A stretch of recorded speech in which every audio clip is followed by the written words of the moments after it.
Hello, welcome back to Let's Play Cursed Loot. I have actually already recorded the second instalment of my attempt to get the barbarian through the dungeon, but my audio software, in true my audio software fashion, decided to record, instead of my lovely, sonorous, rolling tones, instead a sound that was something like a yak trying to eat porridge from a bucket while being headbutted in the kidneys by a flatulent hippo. It's a very specific sound.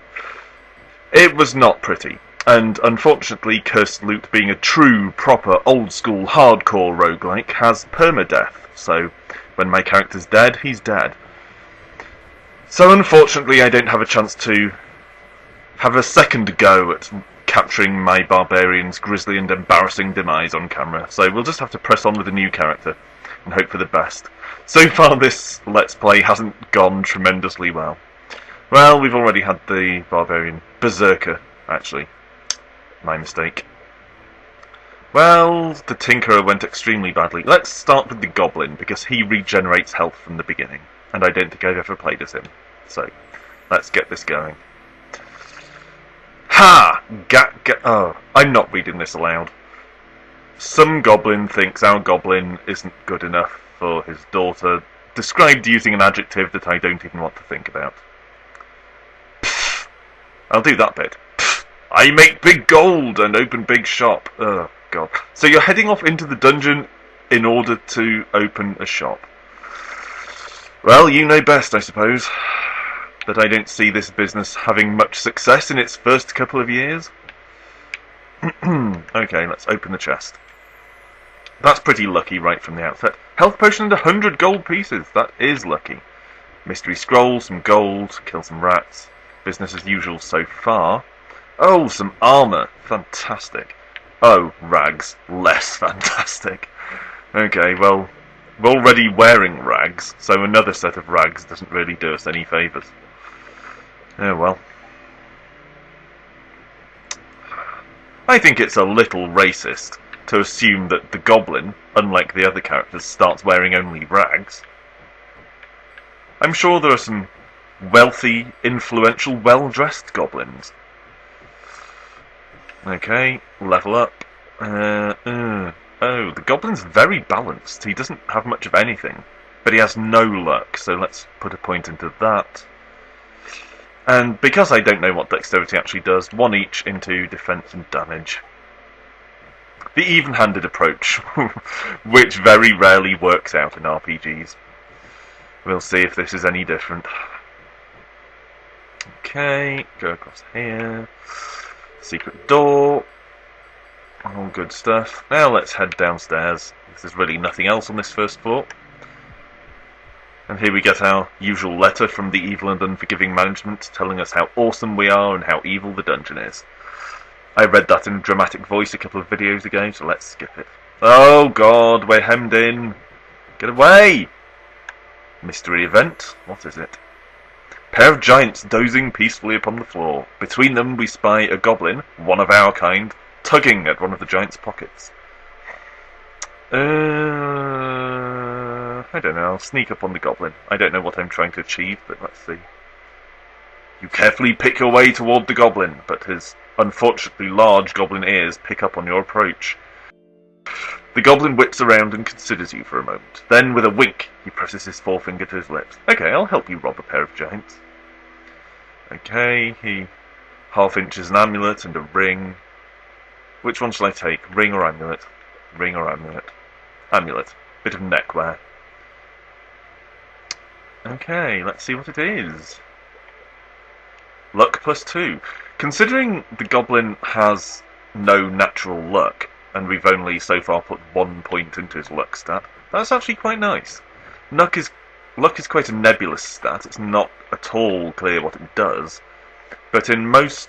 Oh shit! Poisoned by stepping on the green volcano! Ugh. If it's anything like other RPGs, then luck probably just gives us general sort of better item drops and better chance of avoiding taking damage, that kind of thing. Okay, dagger is definitely better than our club, so equip that. I feel like things are going pretty well, apart from that little blemish on our record by stepping on the poison volcano thing. I don't know what those are meant to be. I mean, I've never seen any kind of pothole that just spews out poison constantly.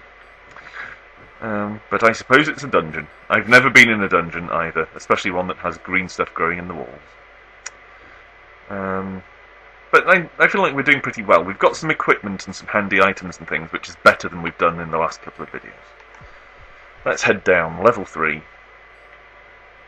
One of the things you want to be careful of in this game, like a lot of other roguelikes, is descending too quickly.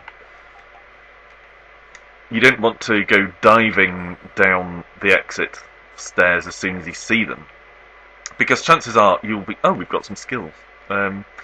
Regen is good, but I feel like we need some kind of combat skill as well. Let's take the orb, because we don't have the disadvantage of being weak as shit, like the Tinkerer.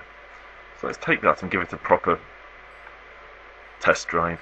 Yeah, if you dive down to the lower floors too quickly, you'll find you're too weak. So really you have to stay behind and make sure you thoroughly explore each floor so that you can level up adequately before you move on. If only life was that simple. And there's a shop there, that's nice. We haven't really picked up much in the way of miscellaneous crap that we need to get rid of, but we can sell some rags and a club. Oh, is the harness better than our natural rags? Better check that out. Our rags gives defense 2, the harness also gives us defense 2. I'm tempted to switch to the harness just for the sake of dignity. So let's do that. Although, lederhosen, maybe not. Let's have rags. Yes, I do care that much about my appearance. Okay, let's sell that. We should identify these mystery scrolls that we've got as well. Enchant armor, that could be handy. Actually, they could both be handy, so let's sort this stuff. Use the little money we have to buy a couple of health potions and quite a lot of lantern oil. Maybe another health potion. Sort again, because I'm an idiot. And then press on. And you'll know our inventory is mostly full at this point, but at the rate I usually get through health potions and lantern oil, that won't last long. Okay, I feel pretty good about our chances here. But of course, this being a roguelike, permadeath is always around the corner. Okay, blew up the orb there to do some damage to the crowd of enemies. Summon a new orb. Okay. Let's head this way. Oh, don't take things on by yourself, stupid orb. Who do you think you are? Okay, protect me a bit there. Good stuff. Now you can summon another one. There isn't much of a recharge time on that, but at the same time the orb's pretty weak. Do I want to gamble? Alright. Alright, I'll give it a go. Let's gamble. Okay. Not much luck there. So we've broken even. Let's have another go. Nothing. And we've broken even again. One more spin. Or one more pair of spins, I should say. Anything? Anything? Ah, broken even again. Oh well, at least we haven't lost anything, but I have limited patience for trying the slot machine over and over. Okay. Oh, a chest. Ah! The chest contained fire! What kind of chest contains fire? Who puts fire in a chest? Is that even possible? Alright, another level up. Excellent. Couple of defense and some damage. Okay. Money, bats, rats. Pretty much standard dungeon fare, I think. Bats and rats everywhere you go. Steps down. Another chest containing an amulet and gold this time. That's better than fire. Less warming, but easier to pick up and put in your pocket. Aha! A shell! Those of you who watched my This Is video of Cursed Loot a couple of weeks ago might remember the shell.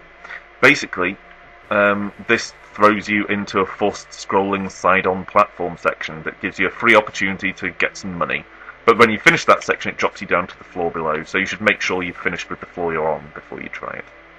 Here we go. So, yeah, it's a forced scrolling thing, and the only control that works is A, which makes you jump. So you basically just hop from platform to platform, grabbing money. And sooner or later you'll either miss a jump and drop through to the floor below, or you'll reach the end like that, or you'll reach the end of the platforms and you'll have no choice but to drop down. So, either way, it's basically just some free money. And it's a matter of grabbing as much of the free money as you can before you descend. What's that, a baguette? Oh, quarterstaff. Okay. Wow. Hefty improvement over our dagger, so let's equip that. We are doing well on the equipment front at the moment. Mystery event. A strange black pool stretches out before you. As you approach, you hear a faint singing voice. Or maybe it's just your imagination. I hope you'll forgive my B-movie acting there. It is intentional. Or so I claim. Anyway, let's investigate. As you approach, you see the point of a blade slowly emerge from the murky depths. I think I had this dream last night. The singing builds to a rapturous chorus, and at last, a dripping hand clutching the weapon's hilt breaks the water's black surface. Okay, so we're in Arthurian myths. The Lady of the Lake is going to pitch a sword at us. You stand there, dumbstruck, as the hand flings an elven dagger betwixt your leaden feet. My feet are lead? Huh, clearly I have a lot to learn about goblin anatomy. Truly you have been blessed by the elves, and I feel all tingly inside. Whatever floats your boat, goblin. Okay, so we've had some woman in a lake throwing an elven dagger at us. And that's even better than the quarterstaff. Alright. We're doing pretty well. I feel good about our chances. I say as I almost die. But managed to scoff a health potion just in time. I assume this is the tombstone of the berserker who was killed in the failed recording earlier today.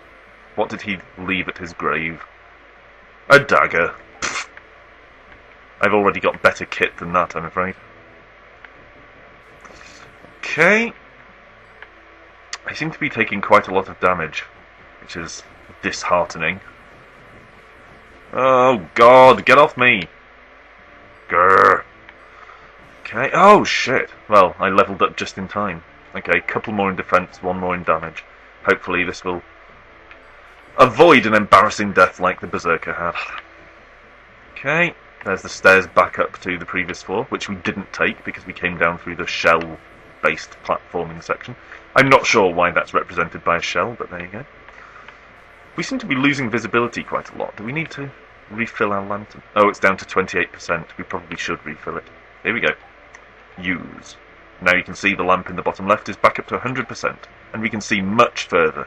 The fog clears away at a much greater distance. Okay, let's take the steps down. And, oh god, okay. I'll grab this armour. Well, cloak. Looked more armour-like than it turned out to be.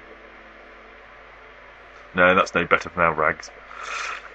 And I will save and quit here. So rejoin me the next time for more cursed loot, and hopefully our goblin will do a little bit better than our berserker and our tinkerer did. Thanks for watching, and I will see you then.